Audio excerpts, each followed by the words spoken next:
ಹಿಂದೂ ಹೆಣ್ಮಕ್ಳಿಗೆ ರಕ್ಷಣೆ ಇಲ್ಲ. ಹೀಗಾಗಿ ಹಿಂದೂ ಹೆಣ್ಮಕ್ಳು, ಹಿಂದೂ ಜನ ಜಾಗೃತ ಆಗಬೇಕು. ಇವತ್ತು ಹುಬ್ಬಳ್ಳಿಯಲ್ಲಿ ಘಟನೆ ಆಗ್ಯದ, ನಾಳೆ ಬೆಳಗಾವದಲ್ಲೇ ಆಗ್ಬೋದು, ಎಲ್ಲಿ ಬೇಕಾದ ಎಲ್ಲ ಆಗ್ಬೋದು. ಯಾಕಂದ್ರೆ 3 ತಿಂಗಳ ಹಿಂದನೇ 2 ತಿಂಗಳ ಹಿಂದನೇ ಇಲ್ಲೇ ಒಳಗೆ ಅಮಾನುಷ್ಯ ಘಟನೆ ಆಯಿತು.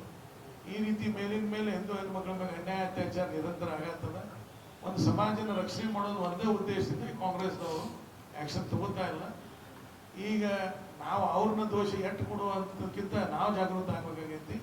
ಇವತ್ತು ಏನಾದರೂ ಹೆಣ್ಮಕ್ಳಿಗೆ ಶಾಂತಿ ಸಿಗ್ಬೇಕಂದ್ರೆ ಪ್ರತಿಯೊಂದು ಹಿಂದೂ ಹೆಣ್ಮಕ್ಳು ಬಂದು ಶಾಂತ ರೀತಿಯಿಂದ ರಸ್ತೆಗೆ ಬಂದು ಪ್ರತಿಭಟನೆ ಮಾಡಿ ಈ ದೇಶಕ್ಕೆ ಜಾಗೃತಿ ಕೊಡುವಂಥ, ಎಲ್ಲ ಸಮಾಜದ ಜಾಗೃತಿ ಮೂಡಿಸುವಂತಹ ಭಾವನೆಗಳನ್ನು ವ್ಯಕ್ತ ಮಾಡಬೇಕು ಅಂತೇಳಿ ನಾನು ತಮ್ಮ ಮುಖಾಂತರ ವಿನಂತಿ ಮಾಡ್ತೀನಿ ಇಡೀ ರಾಜ್ಯದ ಹೆಣ್ಮಕ್ಳಿಗೆ.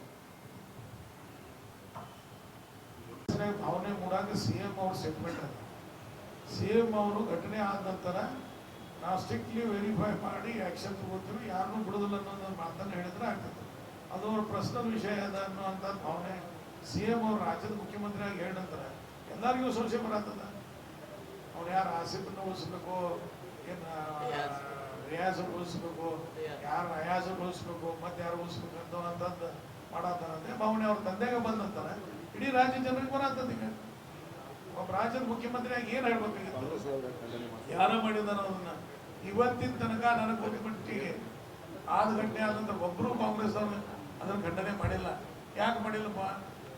ಮಾಡ್ಬೇಕಾಗಿತ್ತಲ್ಲ. ಇದೇನ ಯಾವುದು ರಾಜಕೀಯ ಪಕ್ಷಕ್ಕೆ ಸಂಬಂಧ ಘಟನೆ ಅಲ್ಲ, ಇದು ಏನು ಒಂದು ಸಮಾಜಕ್ಕೆ ಸಂಬಂಧಪಟ್ಟ ಘಟನೆ ಅಲ್ಲ. ಹಾಗಾಗಿ ಅವ್ರ ತಂದೆಗನ ಆ ರೀತಿ ಭಾವನೆ ಬರಕ್ ಕಾರಣ ಮುಖ್ಯಮಂತ್ರಿಗಳ ನಡವಳಿಕೆ ಹೇಳಿಕೆ.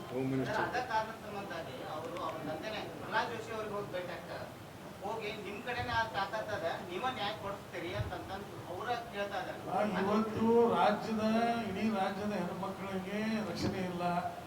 ಹೀಗಾಗಿ ಹೆಣ್ಮಕ್ಳನ್ನ ಬೀದಿಗೆ ಬಂದು ಶಾಂತ ರೀತಿಯಿಂದ ಪ್ರತಿಭಟನೆ ಮುಖಾಂತರ ಸರ್ಕಾರಕ್ಕೆ ಬಿಟ್ಟು ಕೊಡಿಸುವಂಥದ್ದು ಆಗಬೇಕು.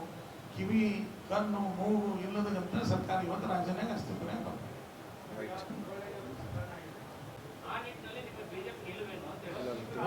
ಬಗ್ಗೆ ಸಂಪೂರ್ಣ ಮಾಹಿತಿ ತಗೋತೀವಿ. ನನಗಂತೂ ನಾನು ಯಾಕೆ ಬೇರೆ ರಾಜ್ಯ ಪ್ರವಾಸಿಗರು ನನ್ನ ಮಾಹಿತಿ ಇಲ್ಲ. ನಮ್ಮ ಸ್ಥಳೀಯ ನಾಯಕರಿಂದ ಮಾಹಿತಿ ತಗೊಂಡು ಅದ್ರ ಬಗ್ಗೆನೂ ನಮ್ಮ ಪ್ರತಿಕ್ರಿಯೆಯನ್ನು ವ್ಯಕ್ತ ಮಾಡ್ತೇವೆ. ಅದು ಅದ್ರ ಬಗ್ಗೆ ನೀವು ಹೇಳಿದಂಗೆ ಆಗ್ತಿತ್ತಂದ್ರೆ ಅದಕ್ಕೆ ಸೀರಿಯಸ್ ಆಗಿ ಇಲ್ಲ, ಅದು ಮಾಹಿತಿ ನಮಗೆ ಗೊತ್ತಿಲ್ಲ. ಈಗ ನೀವು ಹೇಳಿದರೆ ನನಗೆ ವೈಯಕ್ತಿಕ ಮಾಹಿತಿ ಇಲ್ಲ, ನೀವು ಹೇಳಿದರೆ ಅದು ಸೀರಿಯಸ್ ಆಗಿ ಇದನ್ನು ಮಾಡ್ತೀವಿ. ನಾರ್ತ್ ಫಸ್ಟ್ ಉತ್ತರ ಕರ್ನಾಟಕದ ಆವಾಜ್.